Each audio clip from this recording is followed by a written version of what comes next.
Picture चालू करो बे। कांग्रेस में अभी बहुत लोग हैं, हाँ, जिनको विश्वास है कि बैल एक दिन दूध देगा।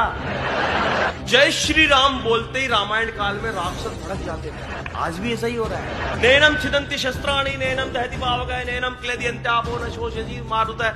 आत्मा को न गड़ाया जा सकता है, न जलाया जा सकता है, न छेदा जा सकता है। तो एक कांग्रेसी बोला बेचा तो जा सकता है। डॉक्टर साहब ने उससे पूछा, जिसकी आंखें टेस्ट कर रहे थे, बोला आप कांग्रेस में हैं? बोला हाँ हाँ, आपको कैसे पता? बोला आपकी आंख में जरा भी शर्म नहीं। मैं मेरे मोहल्ले में चौकीदार नहीं चाहता था, पर मैंने जब चोरों को इकट्ठा होते हुए देखा तो मुझे लगा कि चौकीदार बहुत जरूरी है। कोई कहता मोदी के आने से क्या फर्क पड़ा? अरे बहुत फर्क पड़ा।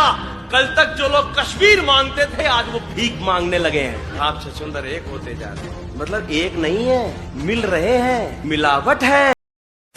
जय श्री राम दोस्तों, अगर आपके खून में भी राम भक्ति दौड़ती है तो नीचे कमेंट में जोर से लिखो जय श्री राम। देखता हूं कितने भाई अभी भी धर्म और देशभक्ति के नशे में चूर हैं।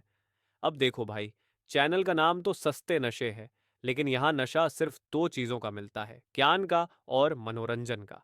तो आ जाओ इस मस्त सफर में, जहाँ दिमाग खुलेगा, हंसी रुकेगी नहीं। और हाँ, जिसने वीडियो लाइक और चैनल सब्सक्राइब नहीं किया, वो अगली बार महंगे नशे की दुनिया में भटकता नजर आएगा। चलो वीडियो शुरू करते हैं। जय श्री राम। और कलाकार की कोई सीमा हो सकती है क्या? अगर मैं पाकिस्तानी कलाकार के साथ काम कर लूं, उसके साथ एक्टिंग कर लूं, तो क्या कोई मेरा बायकॉट करना चाहिए? कला की आपकी इस पे क्या राय है? दिलजीत दोसांझ को लेकर ये जो पूरा कंट्रोवर्सी चल रही है, उस पर मैं बात करना चाहता हूँ। देखिए, मैं पाकिस्तान में बहुत लोकप्रिय हूँ। हाँ, मैं बिल्कुल, बहुत ज़्यादा लोकप्रियता है। और गए हैं पाकिस्तान? मैं लगभग 50 बार बुलाया गया हूँ, मैं एक बार भी अभी नहीं गया हूँ। ऐसा नहीं कि मेरी कुछ आवाम से कुछ है, आवाम बहुत अच्छी है, शायर बहुत अच्छे हैं। मैं जैसे छोटे भाई जैसे हैं, जिनको पहली बार मंच मैंने दिया, ऐसे भी लोग हैं।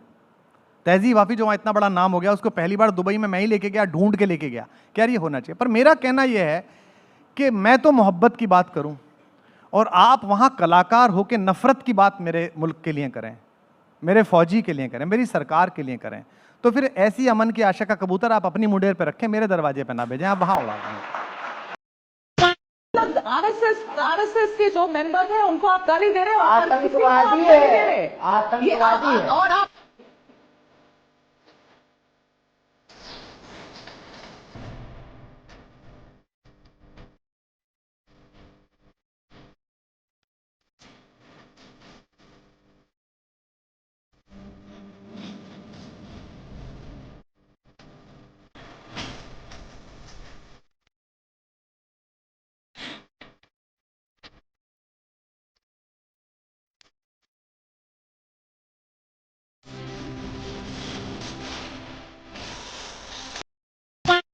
मैं सैयद सादिक हुसैन हूँ।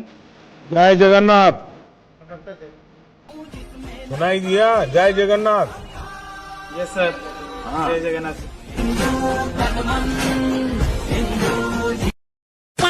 यूपी में काबा, बिहार में काबा, इस मैडम को सब जानना है, लेकिन बंगाल में ना इका यार बा।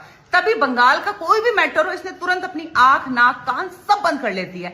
वहीं पे हमारे फूफा जी रविश कुमार, उनका ये कहना था कि जो बंगाल में जो दंगे हुए थे ना वक्फ बोर्ड के नाम पर, वो उसमें ना बीजेपी का हाथ था। क्यों? क्योंकि जो बीजेपी का ड्रीम प्रोजेक्ट है वेस्ट बंगाल में, 25 जून को जो गवर्नमेंट कलकत्ता लॉ कॉलेज की जो स्टूडेंट थी ना, उसका गैंग रेप हुआ है। उसके ऊपर जल्दी वीडियो बनाने वाले रविश कुमार की जो गैंग रेप भी जो हो रहे हैं ना, जिसमें टीएमसी नेताओं के हाथ निकल के आ रहे हैं, चाहे फिरोज संदेश खाली का मामला हो, चाहे वाजीकर मेडिकल कॉलेज लोग हैं, ये जो महिलाओं के साथ रेप कर रहे हैं ना, इसमें उन लोगों की कोई गलती नहीं है, इसमें भी बीजेपी का ही हाथ है। वो उन बेचारे टीएमसी के लोगों के नेताओं के ऊपर ऐसे मंत्र जंतर कुछ पढ़ देते हैं, और वो बेचारे वही करता है जो बीजेपी कहती है। राहुल गांधी जी दुनिया जहान में चले जाएंगे, पर वेस्ट बंगाल की तरफ झांक के भी नहीं देखते, ना ही इनके इंडी बिंडी गठबंधन है। उनको भी लगता है वेस्ट बंगाल में क्या करना, और वेस्ट बंगाल है कहाँ? हमारे देश का हिस्सा थोड़ी है वेस्ट बंगाल।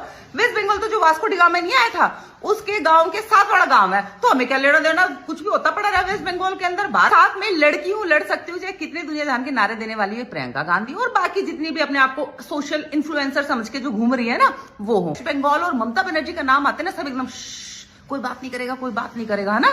अभी 25 जून को 3 लोगों ने मिलकर एक महिला का गैंगरेप कर दिया, जो कि गवर्नमेंट लॉ कॉलेज की स्टूडेंट थी। और जो तीनों लोग थे ना, वो भी उस कॉलेज में थे, जिसमें से एक जो मनोजीत मिश्रा जो है वो वहां से पास आउट है, और टीएमसी का जो यूथ ब्रिगेड है ना भाई, उसका नेता है। इस रेप कांड में ना इसके साथ 2 लोग और शामिल है, एक है जैब मोहम्मद और दूसरा है प्रमीत मुखर्जी। मनोजीत मिश्रा है, उसने पीड़िता से शादी करने का प्रपोजल किया, भाई उस लड़की ने मना कर दिया, तो फिर हिम्मत देखो, ऐसे कैसे मना कर सकते हैं भाई। हमारी टीएमसी की सरकार चल रही है, किसी की इतनी औकात कि टीएमसी वालों को मना कर दे कोई। तो बस इसने अपने दोस्तों के साथ उस लड़की को पकड़कर गार्ड रूम में लेके, जहां ऑलरेडी गार्ड बैठा हुआ था, और हिम्मत देखो इनकी, डरते किस बात से है भाई। टीएमसी की सरकार है, उस गार्ड को बाहर निकाला और उसके बाद बारी बारी करके उस लड़की के साथ गैंग रेप किया और फिजिकली उसको इतना टॉर्चर किया। उसके बाद उसकी एक वीडियो भी बना ली और साथ में उसको धमकी दे डाली कि अगर पुलिस में किसी से भी इस बारे में शिकायत की तो जो वीडियो है ना उसको वायरल कर दिया जाएगा। देखो मनोजीत मिश्रा भी जानता है ना कि आज तक जितने भी कांड हुए हैं तो वो सारे लोग आराम से बच के निकल जाते हैं, और ममता बनर्जी पूरी कोशिश करती है अपने जो खास लोग हो ना उनको बचाने की भी। तभी तो इतनी हिम्मत इसके अंदर आ गई। तो जितने भी इंडी बिंडी गठबंधन वाले लोग हैं ना, और ये सेकुलर यूट्यूबर और यूट्यूबर पत्रकार, ये सब चुप बैठे हुए, इन्होंने एक सिंगल ट्वीट तक भी नहीं करा, जबकि 25 जून की घटना है। क्यों? क्योंकि भाई ममता बनर्जी का इलाका है, ममता बनर्जी के बारे में कुछ नहीं करेंगे। और ऊपर से जो उस गैंग रेप में इन्वॉल्व है वो तो भाई ममता बनर्जी की पार्टी का बंदा है, तो फिर कैसे मुंह खोल दे, है ना। बीजेपी शासित प्रदेश में कोई कुत्ता बिल्ली भी मर जाएगा ना, उसके लिए भी मोदी जिम्मेदार है, मोदी की सरकार जिम्मेदार है, और प्रशासन तो बिल्कुल फेलियर है। लेकिन बंगाल में सब कुछ भला चंगा है ना।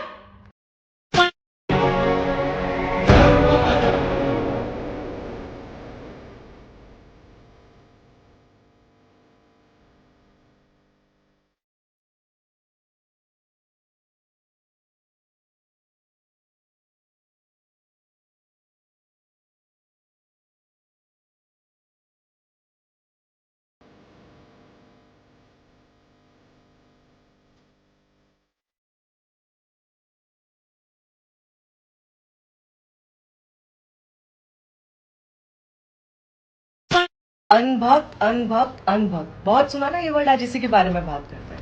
मुस्लिम अगर इस्लाम फॉलो करे तो वो रिलीजियस है, हिंदू अगर सनातन फॉलो करे तो वो अनभक्त हो जाता है।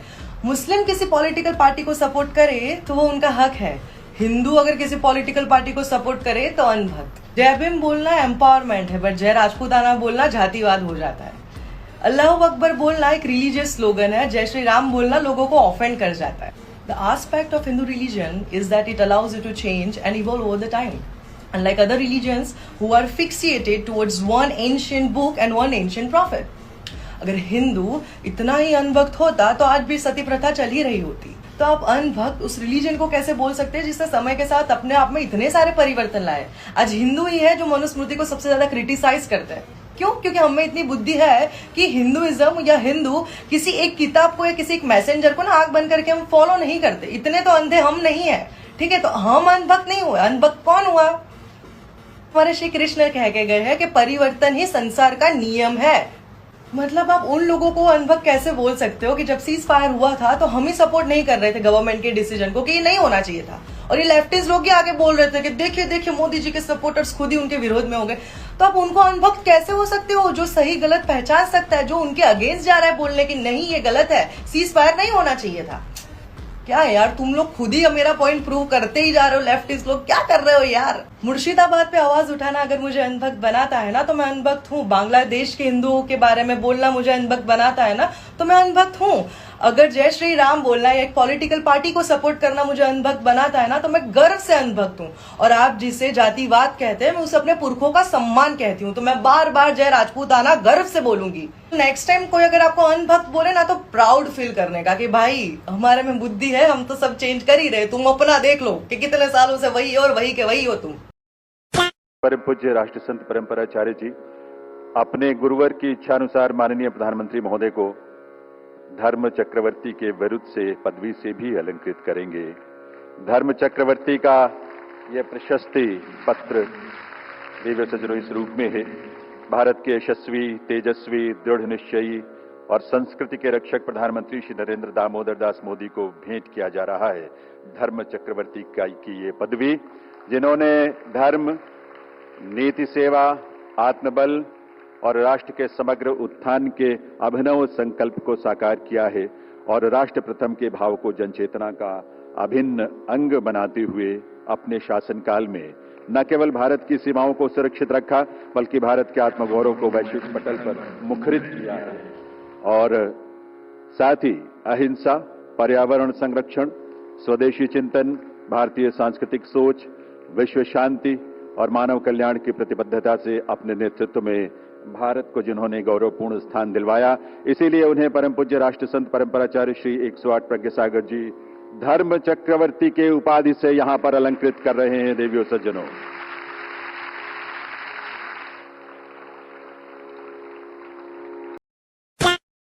लिया 450 ले ले, 140 वापिस दे बोला, जो बढ़ के लिया। अगर रख लेता मैं खामोश पड़ जाता था। मैं मुसलमान हूँ, मेरा ईमान मेरा साथ। इन्हें क्या है, पत्थर का सामने पूजा करने वाला, इसको 40